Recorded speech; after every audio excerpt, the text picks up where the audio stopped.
Hello, small ടോക്സിലേക്ക് എല്ലാവർക്കും സ്വാഗതം. നിങ്ങൾ വിചാരിക്കുന്നുണ്ടാവും ഞാൻ ഇതൊക്കെ എടുത്തു വെച്ചിട്ട് എന്താ ചെയ്യാൻ പോണതെന്ന്.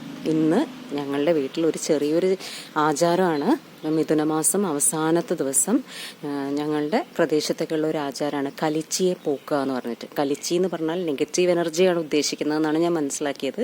അപ്പം ഇന്ന് ഞങ്ങളെല്ലാവരും എന്ത് ചെയ്യുമെന്ന് വെച്ചാൽ വീടൊക്കെ നല്ല അടിച്ച് തൂത്ത് വൃത്തിയാക്കി വീടും മുറ്റവും വീടിൻ്റെ പരിസരങ്ങളൊക്കെ നന്നായിട്ട് വൃത്തിയാക്കിയിട്ട് ഒരു ചട്ടിയിലാട്ടോ, പൊട്ടിയ ചട്ടിയിലാണ് പണ്ട് ചെയ്യുക. പക്ഷേ എൻ്റെ വീട്ടിലിപ്പോൾ എടുക്കാൻ പൊട്ടിയ ചട്ടിയൊന്നും ഇല്ല, കാരണം ചട്ടിയൊന്നും നമ്മളങ്ങനെ ഉപയോഗിക്കുന്നില്ലല്ലോ.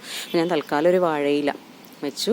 എന്നിട്ട് ഒരു കൊമ്പുമുറത്തിൻ്റെ കഷ്ണമാണ്, പണ്ടൊക്കെ വീടുകളിൽ എല്ലാവർക്കും മുറ ഉണ്ടാവുമല്ലോ, അപ്പോൾ ഇവിടെ ഉണ്ടായിരുന്ന ഒരു പഴയ കഷ്ണം, അത് ഞാൻ എടുത്ത് വെച്ചു.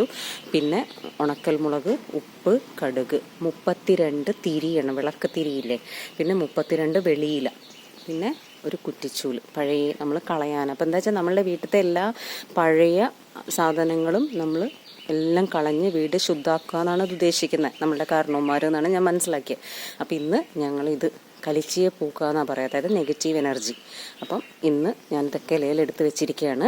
ഇത് ഞാൻ പോയിട്ട് ഞങ്ങളുടെ പറമ്പിൻ്റെ ഏറ്റവും അറ്റത്ത് കൊണ്ടുപോയിട്ട് ഇത് കളയും. അപ്പം അതിൻ്റെ അർത്ഥം നമ്മളുടെ വീട്ടിലെ എല്ലാം ശുദ്ധമാക്കി, നമ്മൾ വീട് ശുദ്ധമാക്കി എന്നാണ് അതിൻ്റെ അർത്ഥം. അപ്പം നാളെ മുതൽ രാമായണ മാസം, പുണ്യമാസം ആരംഭിക്കുകയാണ്. രാമായണ വായനയും ഒക്കെ അല്ലേ, ശ്രീബോധിക്ക് വെക്കുക എന്നാണ് ഞങ്ങൾ പറയുക. ശ്രീ ഭഗവതിയെ സ്വീകരിക്കാൻ വീട് ഒരുക്കുക എന്നുള്ളതാണ് അതിൻ്റെത്.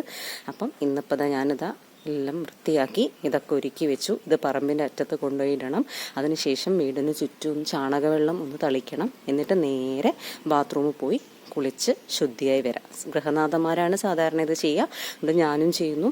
അടുത്ത നമ്മളുടെ തലമുറ ചെയ്യുമെന്നൊന്നും അറിയില്ല, എന്നാലും ഞാൻ അവർക്ക് കാണിച്ചു കൊടുക്കാൻ ശ്രമിക്കുന്നുണ്ട്. അവർക്ക് വേണമെങ്കിൽ അവർ ചെയ്യുക, ഇല്ലെങ്കിൽ വേണ്ട. ഓക്കെ, ഇത്രയേ ഉള്ളൂ. ഇത് നിങ്ങളോടൊന്ന് ഷെയർ ചെയ്യണമെന്ന് തോന്നി. Okay, thank you.